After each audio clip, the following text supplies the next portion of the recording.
そうだ。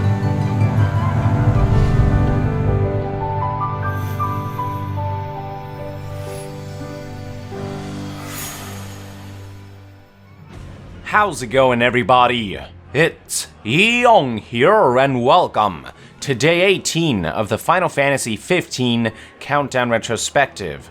Before you proceed, I highly recommend you check out Day 19, in which I shared a gameplay walkthrough and a tech demo of Final Fantasy XV shown throughout October and November 2014. In this video, I'll blow through the rest of the news for the month of November. There is a lot to talk about, so without further ado, let's dive right into it. Actually, before we even dive into November news, let's go back to October 31st, 2014. As I talked about in my previous video, on this date, Square Enix hosted their first ever active time report live stream, through which the general public got to see a 9 minutes long gameplay walkthrough, as well as a tech demo showcasing the capabilities of the Luminous engine. What I didn't talk about was the information that yielded from the commentary that was provided during the broadcast. Now, game director Hajime Tabata couldn't make this one, so in his place was art director Yusuke Naora and world map director Yasuyuki Matsunami, both of who provided commentary about the game while the new footage was being presented, which yielded some interesting new information along the way. The information was all in Japanese, but fortunately websites Siliconera and Gematsu released articles that same day summarizing the relevant bits into English, so I've gone ahead and compiled information from both articles. They began by talking about gas stations in Final Fantasy XV, which will act as spots where you can rest and dine with Noctis and his buddies. Further elaboration wasn't provided, but it seemed clear to people that gas stations would act as sort of checkpoints for players to catch their breath before heading out to the next quest. Moving on, when driving cars, apparently seeing other vehicles passing around on the road will be a normal occurrence. There will also be times when you will be going on foot, and any visible fields and areas will be places that Noctis and crew can explore. The world is so big that the demo map alone takes an hour to walk across on foot, and the demos to Sky region isn't even the full thing, so the final version of the region will be even bigger, and even that would only encompass around a tenth of the entire world map. Long story short, the world is freaking huge, and players can walk to anywhere they see. When walking, characters' walking animations might change depending on the terrain. If they run long distances, you might also see them tire out and catch their breath. Near lakes or rivers, it's possible to fish, and in the woods, you can find sheds where NPCs live that you can enter, although you might find other buildings you cannot enter. Throughout the world, you will also find various creatures roaming around, all of which you can fight. Smaller ones are easier to aggravate, but the bigger ones have an aggro radius, so as long as you don't get too close, the big ones won't attack you or chase after you. Speaking of big creatures, the gameplay footage from the active time report showed off this dinosaur-like animal that's around 20 meters tall. The developers were apparently told to make it as big as a brachiosaurus. The game will also feature familiar, friendlier animals such as cats, dogs, birds, and more. Different types of creatures will also appear depending on the time of day. At night, you might encounter monsters such as nagas and goblins, so it was advised for players to stay somewhere safe like a gas station to rest until morning. Oh, and one classic creature that was confirmed was chocobos, which appeared in the gameplay footage. Sunrise and sunset may also result in idle banter. For example, when the sun comes up, you might hear a character say, "Ah, sunlight," and things of that nature. Overall, you'll hear party members talk in response to changing conditions and certain occasions.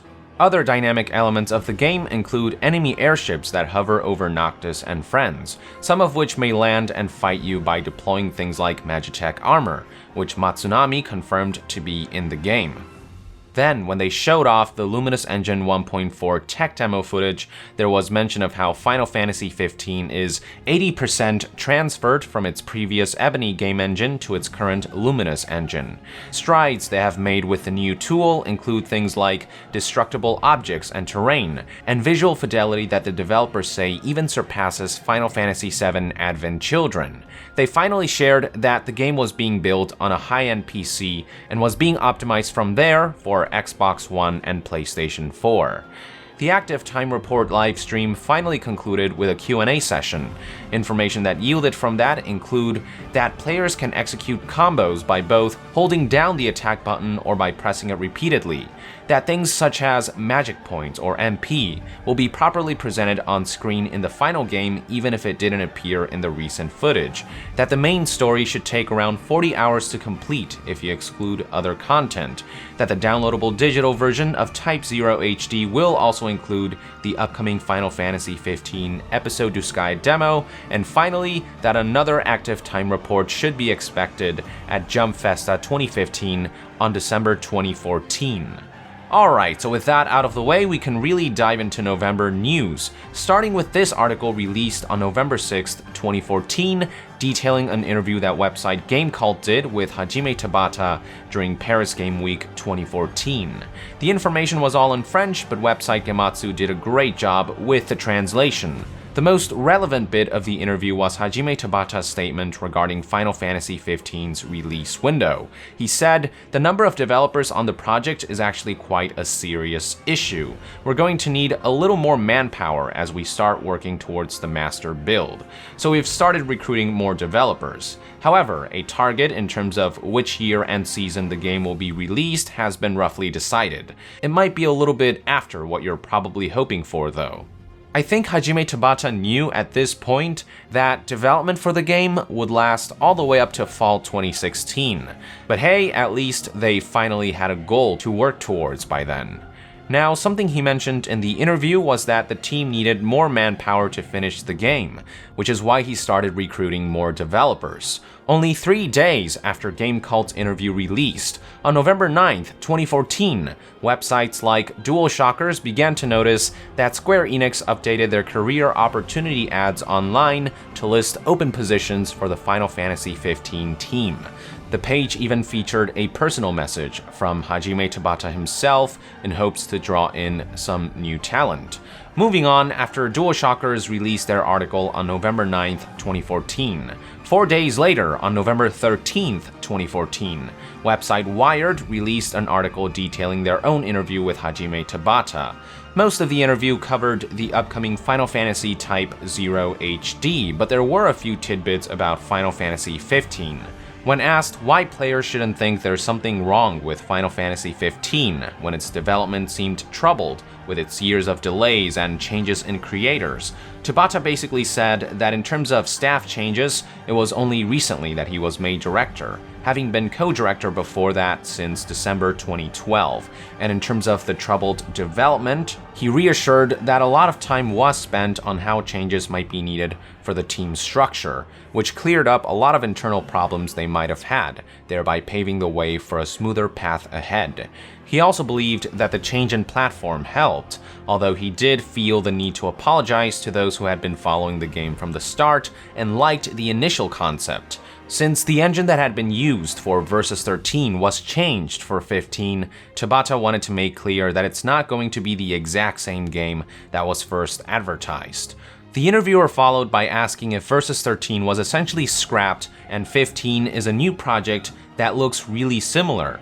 Tabata responded that there's a lot he can't say, but one bit of information he shared about pre-production was that it was around August 2012 that the game had entered a new development phase. The game eventually moved up to the second stage of pre-production, and it was around this time that Tabata looked at what elements he liked and kept, or which ones he didn't like and threw out. So lots of long hard looks and restructuring happened behind the scenes.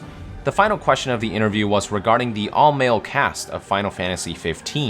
In response, Tabata used the word bromance to describe the kind of buddy dynamic the game will have, a trip with close friends sharing a communal experience. He also reassured that there will be female characters turning up, even if they're not part of the main party of 4 characters. So that's pretty much it for Wired's interview. Moving along, I want to do something a little unorthodox and show segments of this fan-made video published on YouTube on November 15th, 2014 by user Asleep in the Fantasy. The video essentially showcases what familiar creatures and monsters from past Final Fantasy games look like now in Final Fantasy 15, and as you can see, the results are simply stunning. Great job to Asleep in the Fantasy for putting this together. Seeing the sprites side by side to their high-fidelity 3D counterpart really puts into perspective how much work probably goes into bringing even one of these creatures to life, so I figured this was worth sharing with you. The last bit of news for the month of November would arrive 5 days later on November 20th, 2014. On this date, Hajime Tabata hosted another active time report livestream, this time once again dedicated to Final Fantasy Type 0 HD. In the broadcast, some details were also shared about Final Fantasy XV's Duskaya demo that will be bundled with the game. He announced that the Duskaya demo will be a Type 0 HD pre-order bonus, that it will be distributed through download codes, and that the demo will last around an hour for those who rush, 2 hours for the average player, and 3 to 4 hours for those who take their time to explore. Thus concludes all of the information that yielded from November of 2014. So with that, I would like to end today's episode of the Final Fantasy XV Countdown Retrospective. Thank you for tuning in. Let us know in the comments below what your train of thought was as all of this information made its way to the general public at the time. And to be further updated on all things Final Fantasy, stay tuned right here on Young Yeah. I'll see you guys next time. Young out!